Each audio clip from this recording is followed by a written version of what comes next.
Hey everybody, it is Eric and it is Lemon's World, and we're doing something special. We are talking to Neal Losey, the 2022 and 2023 National Lemons Drivers Champion.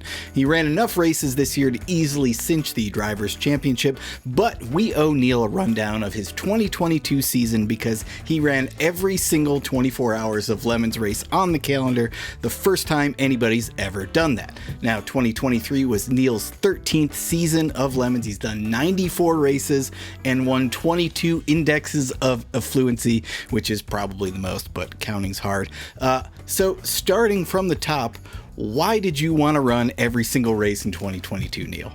Well, you know, I found, when I found Lemons, I found my people. I found my thing. After all these years, I found something that spoke to me on a bunch of different levels.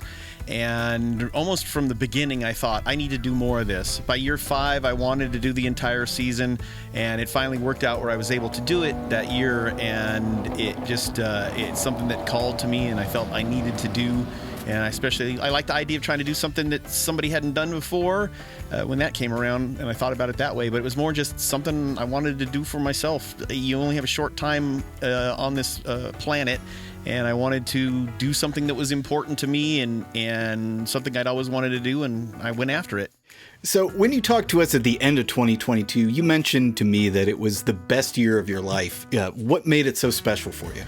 Well, a bunch of things. Again, getting to do something that I love to do. So, being able to be out and be racing cars with people that I like, and getting to travel all over the country, that's something I'd never done before, and I was able to do it, and that was special to me.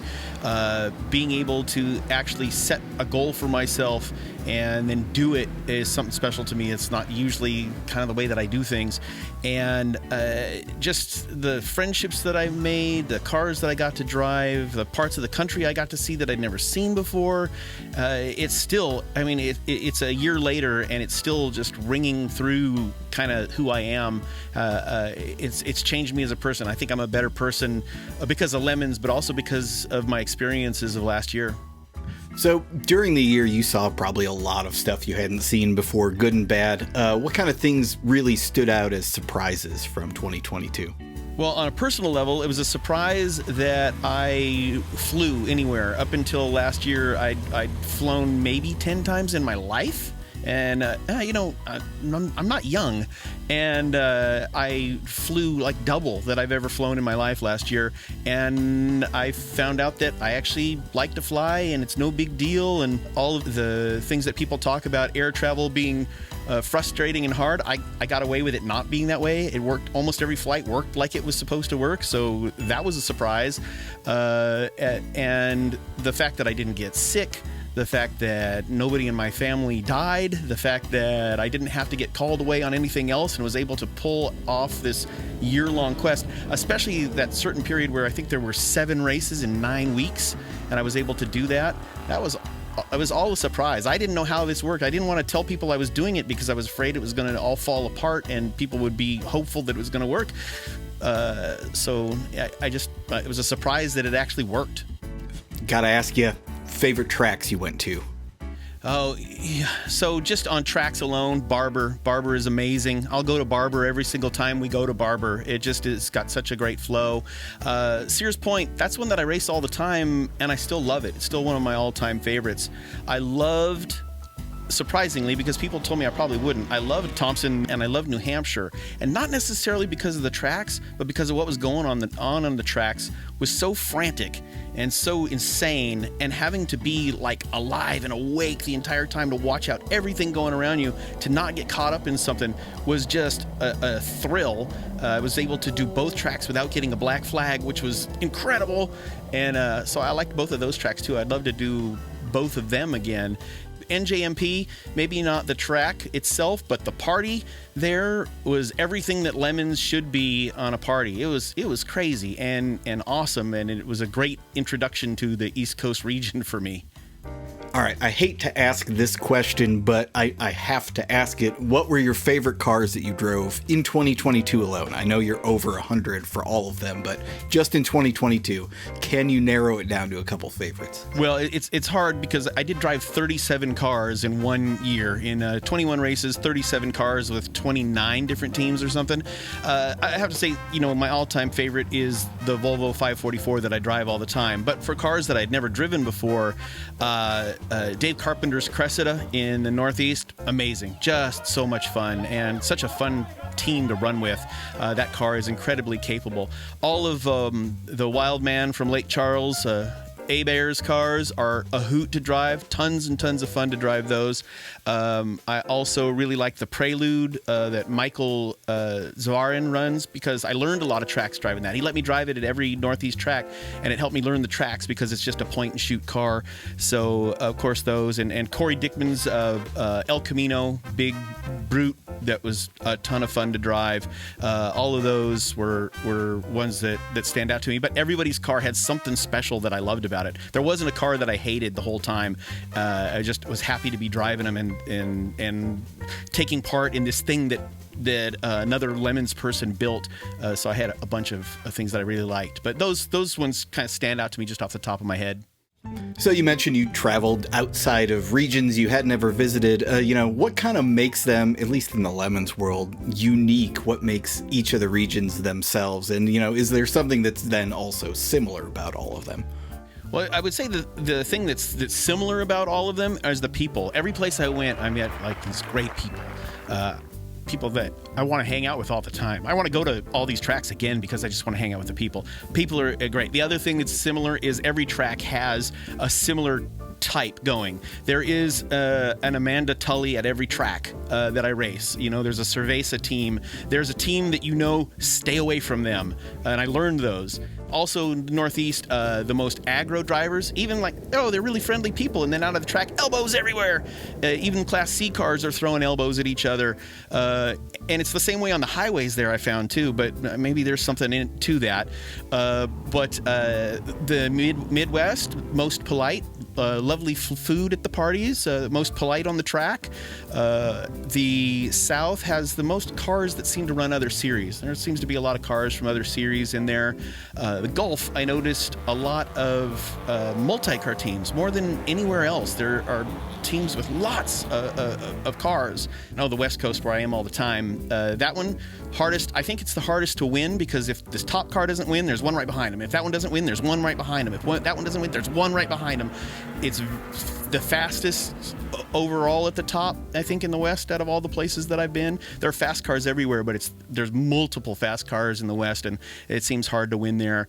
So this past year in 2023, I gave you the chance to judge at a race, and you'll probably be judging a couple more. What did that experience kind of give you new for Lemons? Well, so as a driver in Lemons, I think that the events seem to run pretty smoothly, and it seems like people really know what they're doing. And then I got behind the scenes a little bit, and I realized everybody's just paddling for their lives to put on a good event. Everybody is they're trying their best, and things are just going every which sideways, and yet the event still comes off. So I think it's interesting to talk about what you do for a living. You're not a doctor or a Silicon Valley investor. Neal, what is your day job? I am a DJ. I'm a radio DJ, one of the last live radio DJs in the world. I'm on the air for 3 hours every morning. I don't record. I'm not a robot. I'm not an algorithm. I'm actually live putting on a wide mix of music for people every morning at a public radio station in a small market. And I also work at a winery during harvest, doing cellar work, which I love. And all the money that I made at the winery for a few years, I saved. And harvest goes for about 2.5 months of 7 days a week work, lots of overtime. So I was stashing that all the way to try to do this. And I spent most of it and most of my vacation time pursuing Lemons for a year.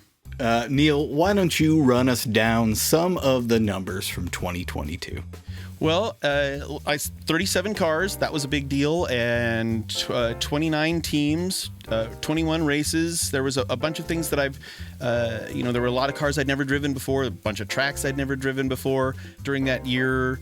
Got multiple trophies with different teams, and I got to race about 120 hours, I think I figured out, 120 hours of sweet seat time. That was pretty cool. I don't know how much I spent. I didn't keep track. I don't want to know. I would have spent double because it was that important to me, but I don't want to know how much I spent. It doesn't matter.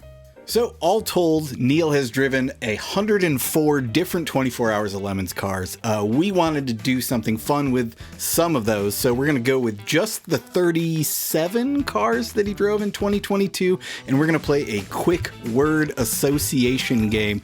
So without further ado, here we go. We'll start with Anton's Volvo 544. Greatest car ever. Tetanus Racing's Porsche 944. Fun, easy to drive. Tetanus Racing's BMW E30. A winner. Robert and Jen Simpson's Triumph TR8. Bendy. Escape Velocity's turbocharged Dart. Hot and reliable? The Resistance's 1980 Civic Wagon. Hilarious. Tarp Racing's 96 Mustang. Competent race car. Stephen Hebert's 77 Imperial. Huge. Stephen Hebert's 77 Monaco. Huge and actually fast. Stephen Hebert's Mercedes S600.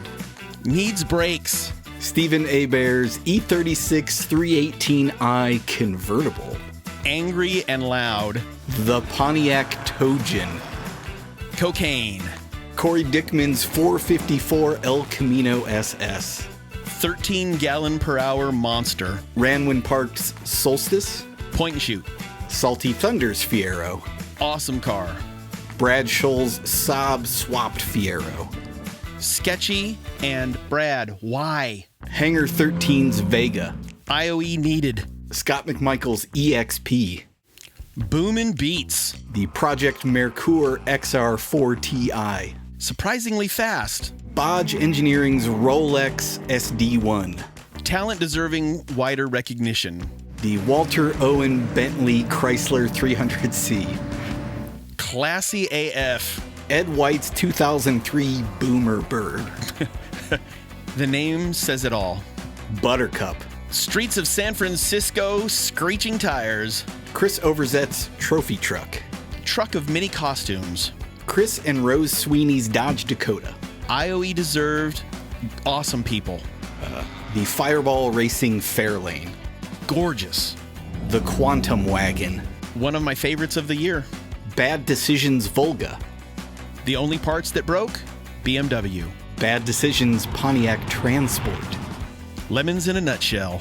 Bad Decisions 47 Plymouth. Lemons in a nutshell in the other way. Low Roads 47 Chevy. Very low road. Burnt Rubber Soul's Probe GT. Fast when running. Burnt Rubber Soul's 81626. Running and slow. Three Pedal Mafia's Toyota Cressida. Awesome car, one of the best. 944's 944. Fun, and I would totally drive it again. The Mario Kart Prelude. Learned all the Northeast tracks in that car. Great car.